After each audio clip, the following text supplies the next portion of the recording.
साजिद हुसैन साहब अपने ख्यालात का इजहार कर रहे हैं।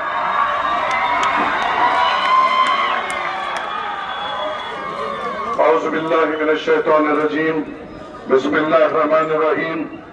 सैनशीब तरशीफ फरमा अली जनाब इज्जत माब सदर जलसा उमर पहलवान साहब, लल्लू शेख साहब, सऊद सौदागर साहब, यूसुफ मुल्ला साहब, जावेद बिल्डर साहब, मेरे भाई इरशाद जागीरदार साहब, एजाज बागवान साहब, फैसल अंसारी साहब, जैद जाकिर साहब, सौद आलम साहब, सन्नी वाडेगर साहब, फैसल ताज साहब, मेरे भाई महमूद खादरी साहब, मेरे भाई नसीर साहब, हुसैनी भाई साहब, दीगर कायदीन मजलिस इत्तेहादुल मुस्लिमीन, यहाँ पे बैठे हुए कौम के बुजुर्गों, मेरे नौजवान साथियों, मसे पर्दा बैठकर सुनने वाली मेरी इज्जतदार माँ और बहनों, अस्सलाम वालेकुम व रहमतुल्लाहि व बरकातुहू। आज की सभा चुनावी सभा है और अल्लाह के फजलो करम से चुनाव उरूज पर है। अल्हम्दुलिल्लाह, जिस तादाद में कल मजलिस इत्तेहादुल मुस्लिमीन के सदर बारिस्टर असदुद्दीन अवैसी साहब का इस्तकबाल धुलिया शहर में किया, सरों का समंदर था, हर कोई परेशान था, ये कहां से इतना मजमा आ गया।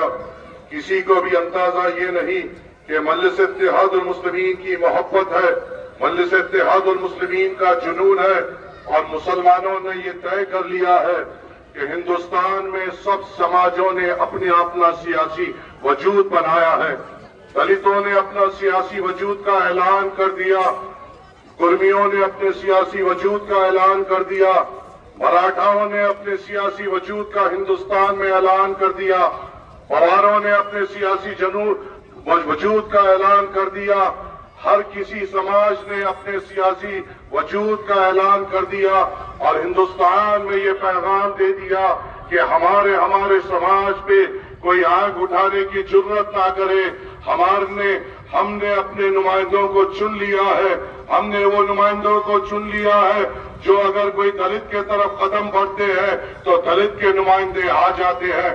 कुर्मियों के ऊपर कोई मसला आता है, कुर्मियों के नुमाइंदे आ जाते हैं। मराठाओं का कोई मसला होता है, मराठाओं के नुमाइंदे आ जाते हैं। हर किसी समाज पे कोई भी आफत आओ, जाट देखो, जाट अगर निकल जाए तो पूरा राजस्थान बंद पड़ जाता है। राजपूत के ऊपर कोई नजर उठाकर नहीं देख सकता क्योंकि उनका सियासी वजूद है। नजर उठाई किस पे जा रही है, नुकसान किसको पहुंचाया जा रहा है, कानून किसके खिलाफ बनाया जा रहा है, दाढ़ी देखकर किसको मारा जा रहा है, टोपी देखकर किसको जख्मी किया जा रहा है, किसके मोहल्लों पे आग बरसाई जा रही है, किसके माओं की कोखें उजाड़ी जा रही है, किसके बाप के कांधों पे अपने जवान बच्चों की लाशों को लाई जा रही है। उस कौम के लोगों को एक झाड़ सर बनकर मॉब लिंचिंग की जा रही है। किस कौम के बच्चों को गाड़ी में बनकर पेट्रोल डालकर जिंदा जलाया जा रहा है, वो कौम मुसलमान है और उनके बच्चों पे ये जुल्म हो रहा है क्योंकि मुसलमान और इनके बुजुर्गों ने ये तय कर लिया था कि हम तो जवाहरलाल नेहरू को प्रधानमंत्री बनाएंगे। मुसलमानों ने ये फिर तय किया, जवाहरलाल नेहरू मर गए, अब उनकी बेटी को हम प्रधानमंत्री बनाएंगे। इंदिरा गांधी मर गई, फिर मुसलमानों ने तय किया हम उनके बेटे राहुल गांधी को प्रधानमंत्री बनाएंगे। वो मर गए, मुसलमानों ने पीवी नरसिम्हा राव का झंडा उठा लिया। वो मर गए, मुसलमानों ने आई.के. गुजराल को प्रधानमंत्री बना दिया। वो मर गए, मुसलमानों ने एच.डी. देवगौड़ा को प्रधानमंत्री बना दिया। वो मर गए, अब मुसलमान बोझ उठा रहा है कि हम राहुल गांधी को भी प्रधानमंत्री बनाएंगे। जब महाराष्ट्र के चुनाव आते हैं, मुसलमान झंडा ढोता है कांग्रेस का, शरद पवार का, इनका मुख्यमंत्री बनाएंगे। मुसलमान झंडा ढोता है इनकी सरकार बनाएंगे। मुसलमान झंडा ढोता है इनका उप मुख्यमंत्री बनाएंगे। मुसलमान झंडा ढोता है इनका मंत्री बनाएंगे।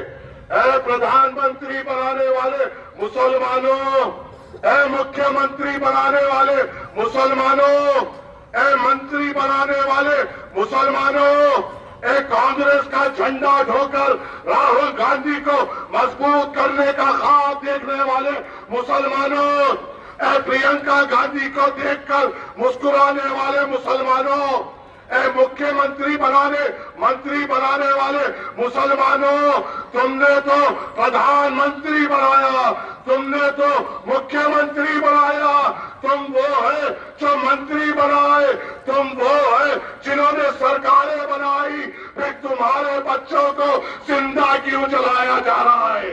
फिर तुम्हारे बच्चों को टोपी के नाम पर कत्ल क्यों किया जा रहा है?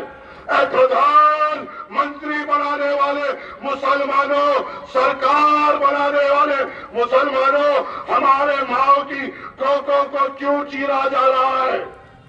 प्रधानमंत्री बनाने वाले मुसलमानों, सेकुलरिज्म का झंडा ढोने वाले मुसलमानों, मुझे टोपी के ऊपर देखकर मेरी मां की कोक को क्यों चढ़ा जा रहा है? प्रधानमंत्री, मुख्यमंत्री, सरकार बनाने वाले मुसलमानों, मेरे ला इलाहा इल्लल्लाह मुहम्मदुर रसूलुल्लाह पढ़ने वाले बच्चे को झाड़ से बांधकर जेएसआर के नारे लगाने पे मजबूर क्यों किया जा रहा है, जब आप मंत्री, प्रधानमंत्री, मुख्यमंत्री, सरकार बनाने वाले लोग हैं? आप कांग्रेस का झंडा ढोने वाले लोग हैं। आप शरद पवार, अखिलेश यादव, लालू प्रसाद यादव को अपना नेता मानने वाले लोग हैं। इतने नेता होने के बावजूद भी हमारे ऊपर औकाफ का बिल कैसे आ गया? इतने नेता होने के बावजूद भी हमारे मसाजिदों को ताला डालने का कानून कैसे बन गया? इतने नेता होने के बावजूद भी हमारे मदरसे, हमारे खानखानों के पीछे मंसूबे क्यों बनाए जा रहे हैं? ऐ प्रधानमंत्री, मुख्यमंत्री, सरकार बनाने वाले मुसलमानों, हमारी शरीयत के खिलाफ कानून कैसे बन गया? ऐ कांग्रेस का झंडा ढोने वाले मुसलमानों, हमारे हुक्म इलाही को तब्दील कैसे कर दिया, जबकि आप वो हैं जिन्होंने जवाहरलाल नेहरू से लेकर अब तक सेकुलरिज्म का झंडा ढोया, प्रधानमंत्री बनाया, सरकार बनाया, फिर आज मेरे मदरसों के ऊपर बुलडोजर क्यों चल रहे हैं? ऐ प्रधानमंत्री, मुख्यमंत्री, मंत्री, महापौर, अरे झंडा ढोने वाले मुसलमानों, हमारे ऊपर एनआरसी, एनपीआर और सीए का कानून कैसे आ गया? इतने प्रधानमंत्री बनाने के बावजूद, इतने मुख्यमंत्री बनाने के बावजूद, इतने मंत्रियों को बनाने के बावजूद, सारी जिंदगी ये कांग्रेस का झंडा ढोने के बावजूद हमारे ऊपर हमारी शहरियत का कानून कैसे आ गया है मुसलमानों? फिर जब हम आते हैं, हम बात करते हैं, तो हमारे कान में ये जो कमजोर जिनकी हुकूमतें आपने बनाई, कहते हैं इनकी बातों में मत आना, ये जज्बाती बात करते हैं, झूठ बोलते हैं, ये भाजपा को जिताने आए हैं, ये बीजेपी की बी टीम है, बोलते हैं या नहीं बोलते हैं? ये कांग्रेस के सरखेज और ये अजगढ़ के सरखेज गुलाम ये बोलते हैं या नहीं बोलते? बताओ मुझे। धुलिया लोकसभा है ना, धुलिया लोकसभा में आपने निकलकर वोट डाला ना? हम भाजपा के एजेंट, हम भाजपा को जिताने आए हैं। धुलिया लोकसभा में मजलिस इत्तेहादुल मुस्लिमीन के एक नहीं दो विधायक थे। एक हमारे गांव के मुफ्ती इस्माइल और यहाँ के एक विधायक थे। बताओ, क्या हमने अपना उम्मीदवार उतारा? क्या हमने यहां से अपना उम्मीदवार उतारा? दो विधायक होने के बावजूद भी क्या मजलिस इत्तेहादुल मुस्लिमीन ने धुलिया लोकसभा से अपना उम्मीदवार उतारा? अगर हम हमारा उम्मीदवार उतारते तो क्या ये ताई जीत पाती? क्या हम उम्मीदवार उतार दे तो ये क्या कांग्रेस के जरखेज गुलाम अपने दम पर कामयाब हो पाते? ताई को कितने वोट मिले? 5,83,866 वोट मिले। और भाजपा को कितने मिले? 5,80,035 वोट। जीत कितने से हुई? 3,831 वोट से हुई। अगर मंजलिस के 2 विधायक अगर है और अगर हम लड़ाते तो क्या 1 लाख वोट चुटकी की बात नहीं थी? थी या नहीं थी? फिर भी हम भाजपा के एजेंट। उलमाए कराम का हुक्म था। उलमाए कराम ने बैरिस्टर असदुद्दीन अवैसी साहब को पैगाम दिया कि यहां से आप आपका उम्मीदवार मत उतारिए, हम और आप साथ है चलेंगे। और भाजपा जो अकेले नहीं आई थी, कौन कौन था इसके गठबंधन में? भाजपा, शिंदे और ये अजितगढ़ जो घड़ी छाप लेकर हमारे मुसलमान जो हमारे गलियों में फिर रहे हैं, ये भाजपा का झंडा लेकर उस लोकसभा में नरेंद्र मोदी को कामयाब करने फिर रहे थे। ये लोग हमारे खिलाफ थे और आप और हमने मजलिस इत्तेहादुल मुस्लिमीन के साथ चलते हुए कांग्रेस के ताई को यहां से जिताया या नहीं जिताया? जिताया या नहीं जिताया? आप जवाब दो। इन 2 साल में मुसलमानों पे कितने कानून बने? ये कमजोर ताई एक बार मोदी के सामने उठकर हमारे मसाइल के लिए बात की, हमारे नौजवानों के लिए बात की, हमारे मस्जिद के लिए बात की। क्या यहाँ के सरखेज गुलाम जो नगर सेवक का इलेक्शन लड़ते हैं, ये बोलकर क्या इस्तीफा दिए कि ताई तुम मुसलमान की नहीं हुई, हम तुम्हारे नहीं होंगे? क्योंकि इनको तो ताई का हाथ पकड़ कर चलना है। ये उठा के रख लो, 15 तारीख के बाद घड़ी को काम आएगा इंशाअल्लाह। और जो नीचे गिरे हुए हैं उनको भी उठाकर बराबरी में बांटना। कांग्रेस और घड़ी में हम तो हक का तकसीम करेंगे इंशाअल्लाह ताला। बताओ मेरे भाइयों लोगों, आज हमारे सामने बात की जा रही है, जज्बाती बात की जा रही है, तमाशा किया जा रहा है। ये घड़ी छाप जो हमारे बीच में आ रही है और जो कमजोर जो बिखरे हुए हैं वो हमारे बीच में लेके आ रहे हैं। बताओ ये अजित पवार को अगर हम मजबूत करेंगे तो किसको मजबूत करने के बराबर होगा?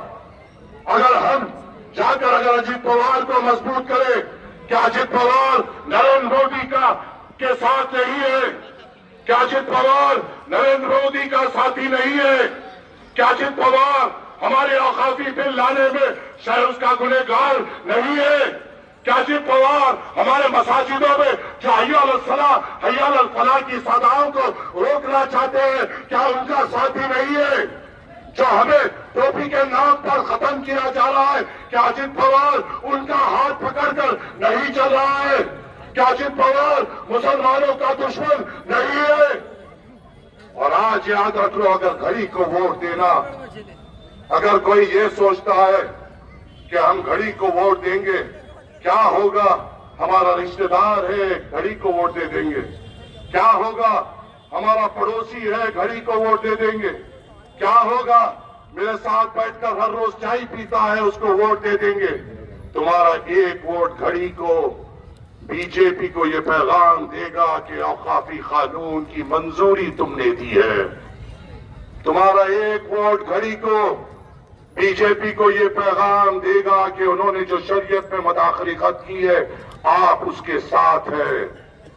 आपका एक वोट घड़ी को, बीजेपी को ये पैगाम देगा जो हमारे मदरसे मसाजिद को बंद करना चाहते हैं, आप उनके साथ है। आपका एक वोट घड़ी को, बीजेपी को ये गवाही देगा कि जो हमें गोश्त के नाम पर कत्लेआम किया जा रहा है, उस खून को देखकर आपका दिल खुश होता है। आपका एक वोट घड़ी को ये बीजेपी को पैगाम देगा जो बच्चों को यतीम किया गया, जिनके सर पे से उनके बाप का साया गोश्त और टोपी और दाढ़ी के नाम पर खत्म कर दिया गया, आप उससे राजी है। आपका एक वोट घड़ी को, बीजेपी को ये पैगाम देगा जो एनआरसी, एनपीआर, सीए भाजपा लाई, आप उसकी ताईद में है।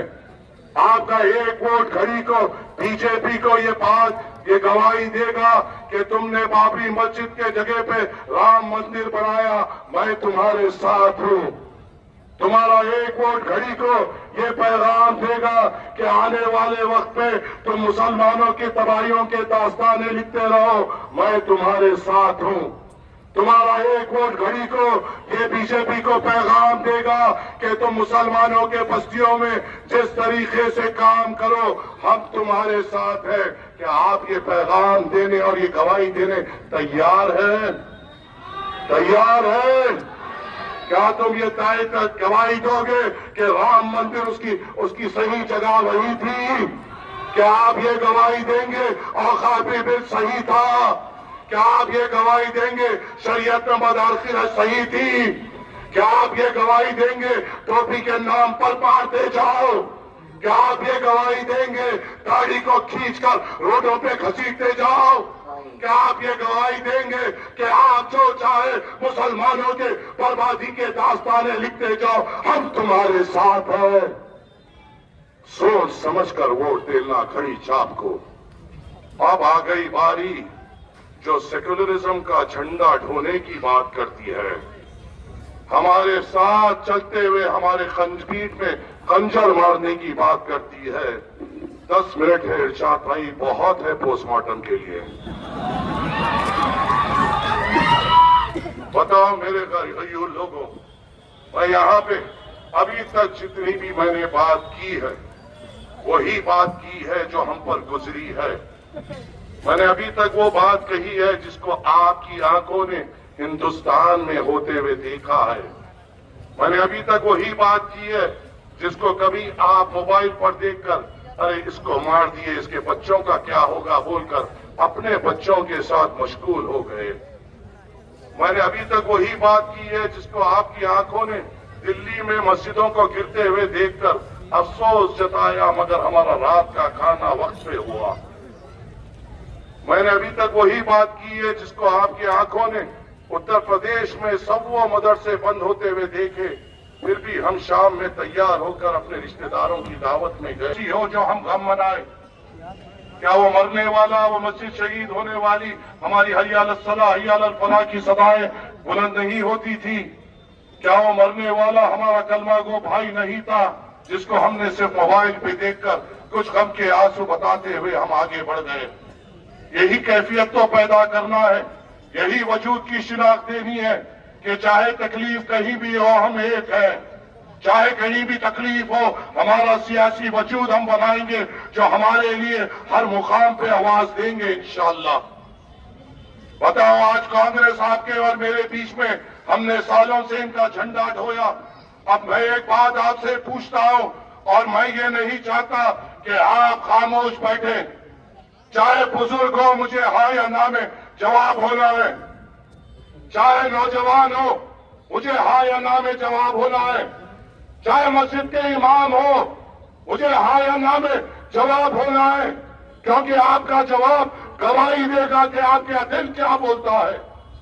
बताओ मुझे मेरे मुसलमानों, मेरे नौजवानों, अगर हमारे बीच में ऐसे शख्स का हाथ पकड़ कर आता है जिन्होंने हमारे अल्लाह के घर को शहीद किया और शहीद कर हमारे अल्लाह के घर को जो गिराएगा जो सामान था उस पर ठहर कर नाचा, अगर कोई उसका हाथ पकड़ कर आता है तो क्या तुम उसका हाथ पकड़ोगे?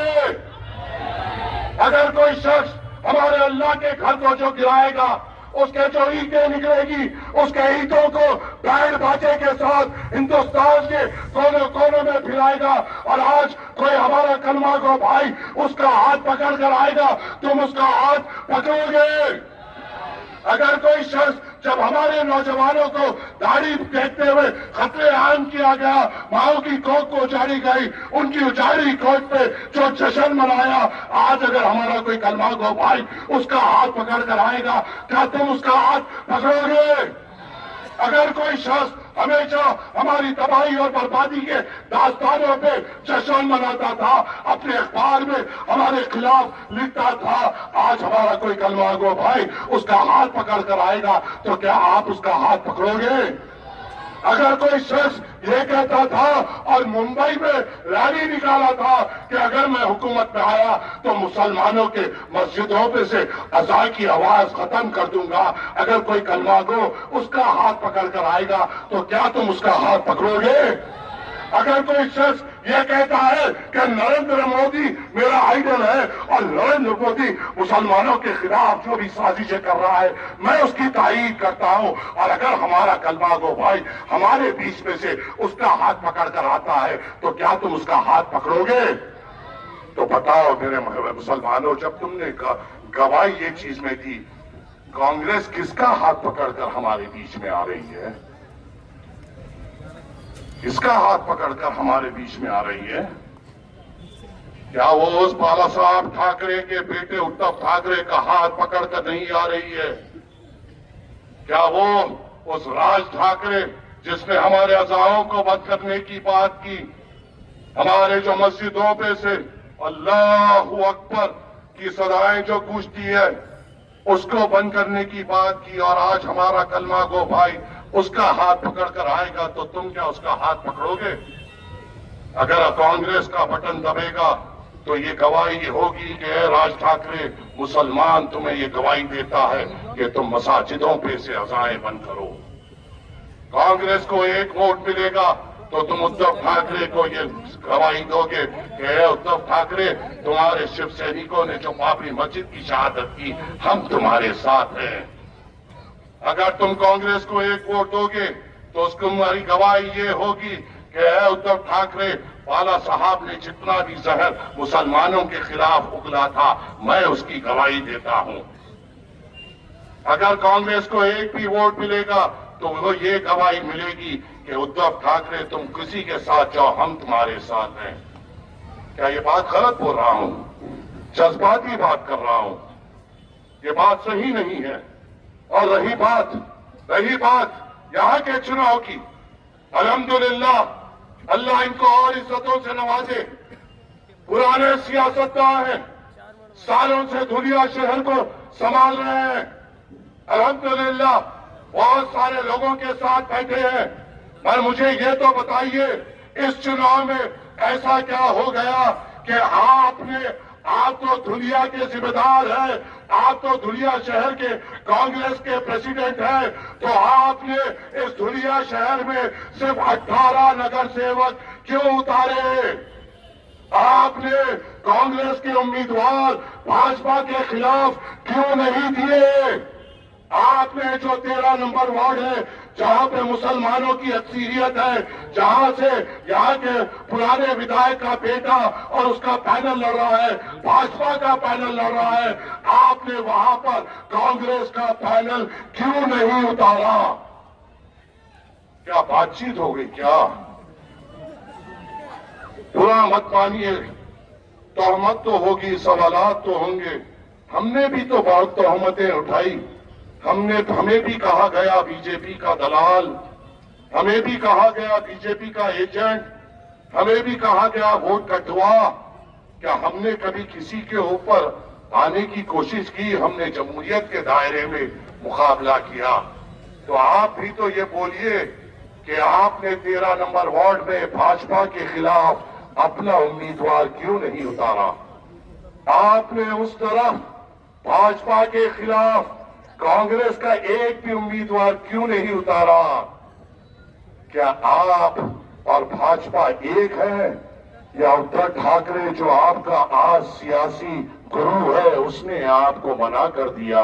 ये फैसला कौन करेगा? क्या मेरा सवाल गलत है? और इससे पहले ताज्जुब होता है इन नादानों पर, ताज्जुब होता है इन कमजोरों पर, ताज्जुब होता है इन बुज़दिलों पर। ये समझते हैं कि दुनिया शहर में गरीबों को डराए तो डर जाएंगे, मजलूमों को डराए तो डर जाएंगे, नौजवानों को फोन करके धमकाए तो डर जाएंगे। इससे पहले सभा हुई, मैंने यही सवाल पूछा।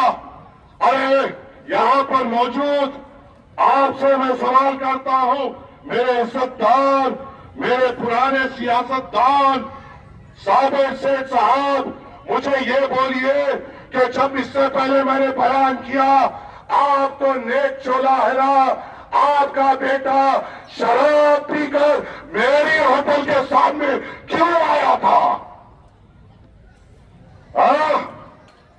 नेकी आवाम के सामने और चिराग तले अंधेरा, चिराग तले अंधेरा।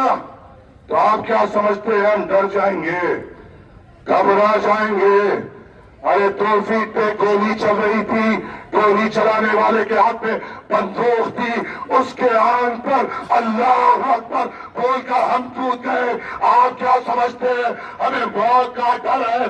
हमें एक ही चीज का डर है और एक ही चीज की दुआ करते हैं, मौत जब आना है आ जाए, बस उस मौत का रूह निकलने से पहले, चंद लम्हात पहले ला इलाहा इल्लल्लाह मुहम्मद रसूलुल्लाह निकल जाए। अरे कमजोरो, ये डराना धमकाना छोड़ो, ये बहुत हो गया डराना। अरे घड़ी वालों कमजोरो, कांग्रेस के कमजोरो, ये गरीबों को डराना और धमकाना छोड़ दो। मजलिस अगर अपनी असलियत पे आई ना, तुम्हारे लिए बहुत भारी पड़ेगा, बहुत भारी पड़ेगा। चुनाव है, चुनाव को जमहूरियत के दायरे में लड़ लो। कई चुनाव आएंगे और चले जाएंगे। अगर तुम्हें अपने आप पर उतना यकीन है तो काम के बुनियाद पर वोट मांगो, डर की बुनियाद पर वोट मुसलमान अभी नहीं देगा। क्या डर की बुनियाद पर हम वोट देंगे? क्या डराने वालों को हम वोट देंगे?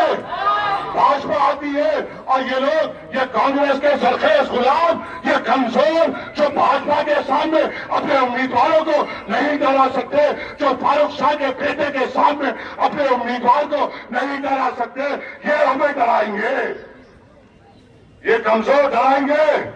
आते हैं हमें भाजपा के नाम से डराते हैं, कभी आरएसएस के नाम से डराते हैं, कभी विश्व हिंदू परिषद के नाम से डराते हैं। ऐ डराने वालों, हमारी माओ ने और हमारे उलमाए किराम ने हमारी ये तरबियत की है कि डरो, इस दुनिया में जब तक रहो, डरो तो अल्लाह से डरो, किसी बात से डरने की जरूरत नहीं है हमें। है क्या? है क्या? डरने की जरूरत है क्या? तो हम किसको गवाही देंगे? हम उसको गवाही देंगे जिनको हमारी आंखों ने देखा है हमारे लड़ते हुए। और इंशाअल्लाह ताला मेरी आपसे गुजारिश है, 15 तारीख के दिन पतन शाह पर वोट दीजिए। और एक परिवार बड़ी खुशखबरी लेकर आया हूं। कल बारिस्टर असदुद्दीन अवैसी साहब आए थे, शरों का समंदर था। कल हमने अल्हम्दुलिल्लाह कांग्रेस की, भाजपा की, इंशाअल्लाह सबकी नैया खुल कर दी। 12 तारीख के दिन सैलाब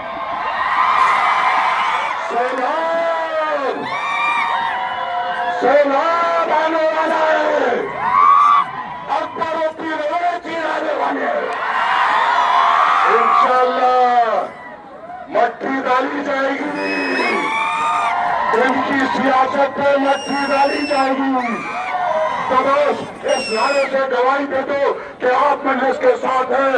नारे तकबीर, नारे तकबीर, नारे तकबीर। 15 तारीख के दिन सिर्फ पतंग पतंग पतंग, बाकी सब इंशाअल्लाह ताला आखिर उठाना। अल्हम्दुलिल्लाह रब्बिल आलमीन।